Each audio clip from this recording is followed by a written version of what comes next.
श्रीमद् भागवत कथा के अनुसार सुखदेव जी का जन्म अत्यंत दिव्य और अयोनिज बिना गर्भ के माना गया है, जो एक तोते के रूप में कैलाश पर प्रकट हुए। सुखदेव जी के जन्म के विषय में कहा जाता है कि ये महर्षि व्यास के अयोनिज पुत्र थे और यह 12 वर्ष तक माता के गर्भ में रहे। जब एक दिन भोले बाबा माता पार्वती जी को अमर कथा सुना रहे थे, तो उस समय भोले बाबा अपने डमरू को इस प्रकार बजाया कि वहाँ पर कोई भी जीवजंतु नहीं रह सका। जितने भी जीवजंतु उड़ने वाले थे सब वहाँ से भाग निकले, लेकिन तोते का एक अंडा किसी छोटे पेड़ के पास पड़ा था। वह कैसे भागता?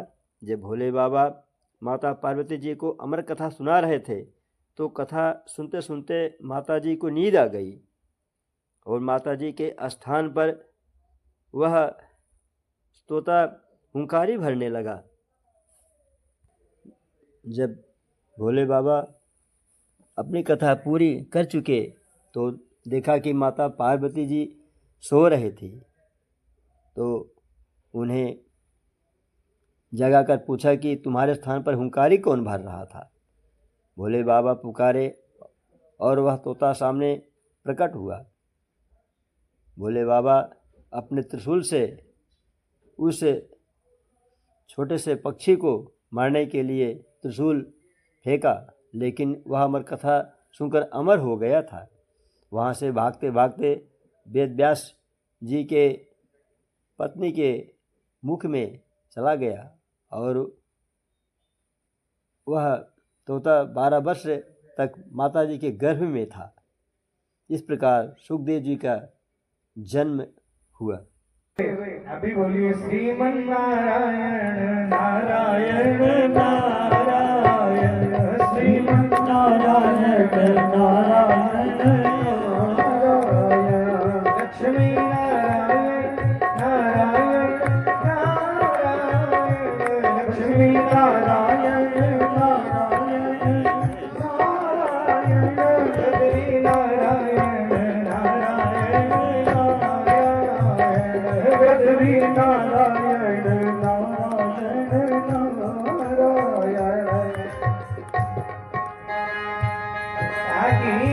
नारद जी महाराज जी पहुंचे वहां। उस समय देखा तो अंडे के रूप में ही पड़े थे। वहां देवी पार्वती जी अकेली विराजमान है। नारद जी पहुंचे, माता जी प्रणाम।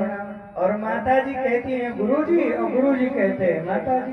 उन्होंने कहा माता जी प्रणाम, और उन्होंने कहा गुरुजी अभिनंदन हो, प्रणाम आपको। पूजन किया, बैठाया।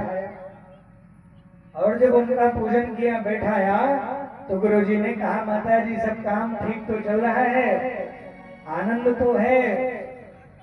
महाराज पार्वती जी कह पड़ी, भैया इतना आनंद है कि क्या बताऊं। क्या आनंद है भैया? कहा कि एक बात कह दो भैया, पति पत्नी का सामंजस्य, पति और पत्नी के बीच में आनंद का वातावरण हो, दोनों में कोई कपट ना हो, इससे बड़ा आनंद दुनिया में और कुछ नहीं हो सकता। निवेदन करूं, पार्वती जी कह रही हैं महाराज इतना प्रेम करते हैं, इतना वाला प्रेम करते हैं कि दुनिया में एक नियम है कि किसी को भी गुरु मंत्र कितना जपा जा रहा है, क्या मंत्र जप रहे हैं, इसको किसी को बताना नहीं चाहिए, छुपानी चाहिए। लेकिन ये आपके बाबा जी हैं ना, हमारे प्रभु, ये जितना जाते हैं गुफा में जपते हैं और शाम को आते हैं, हमें को बता देते हैं, इतना प्रेम करते हैं। तो नारद जी का एक नाम है नारद कलह प्रिय, कलह ज्यादा प्रिय है नारद। नारद जी को रहा नहीं गया। नारद जी ने कहा तो माता जी ये भी बताए होंगे कि मुंडमाला कौन सी पहने रहते हैं। अब पार्वती जी का दिमाग घूमा। पार्वती जी ने कहा ये तो नहीं बताए कभी हमको, कौन से मुंड की माला है। नारद जी ने कहा कोई बात नहीं, चलते हैं। चल पड़े।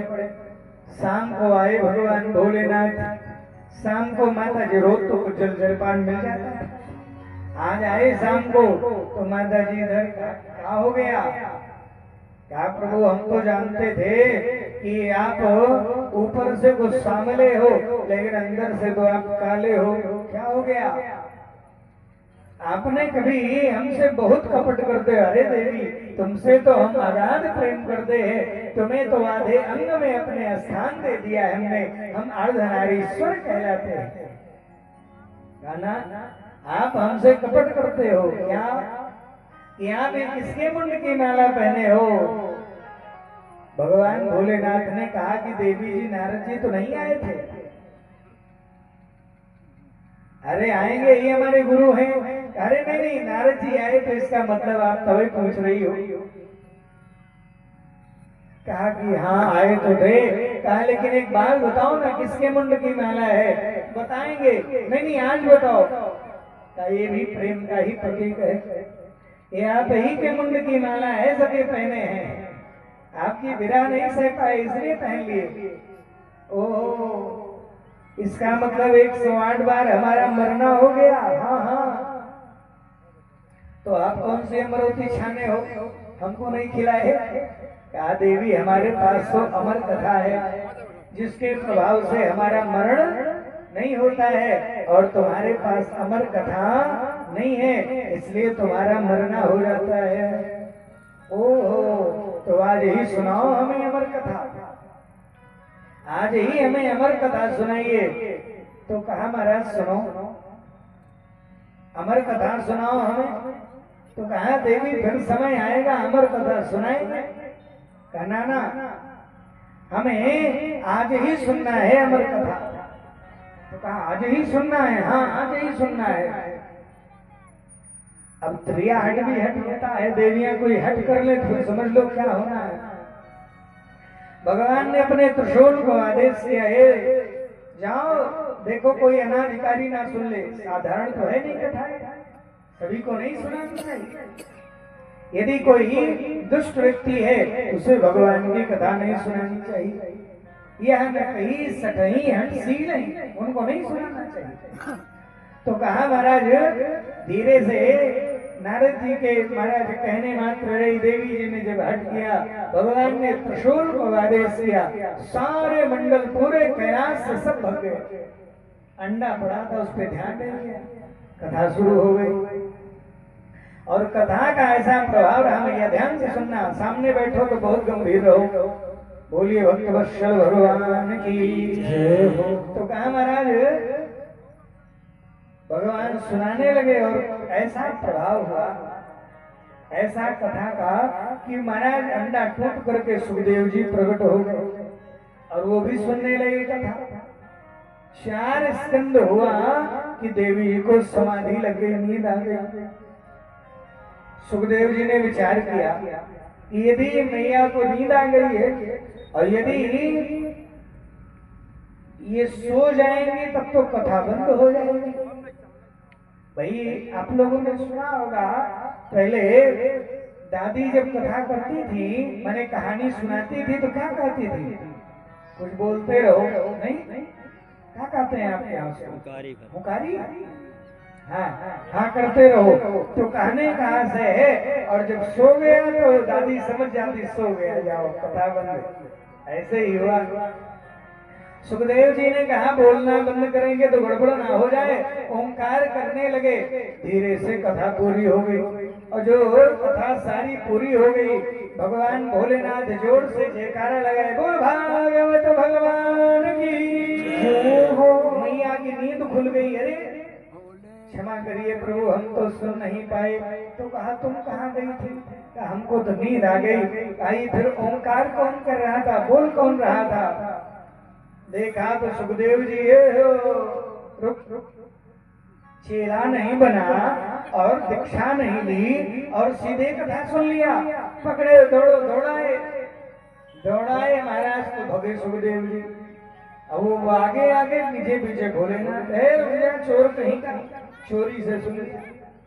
भागते भागते सुखदेव जी महाराज सीधे पहुंच गए बद्रिकाश्रम। वहां देखा तो व्यास जी की जो पत्नी है उनका मुख खुला, जमाई ले रही थी, और उसी समय जाके अंदर बैठ गए पेट में। व्यास जी तो आनंदित हो गए, कहा चलो बढ़िया है, बढ़ोतरी में एक बेटा मिलेगा, बढ़िया अच्छी बात है। लेकिन सामने पहुंच गए भोलेनाथ। उन्होंने कहा हे व्यास जी, निकालो अपनी पत्नी के पेट से, हमारा शत्रु बैठा है, बैठा है, निकालो इसे। जब कहा निकालो इसे धीरे से, तो महाराज ध्यान से सुनिएगा, कहाँ हो गया बताइएगा।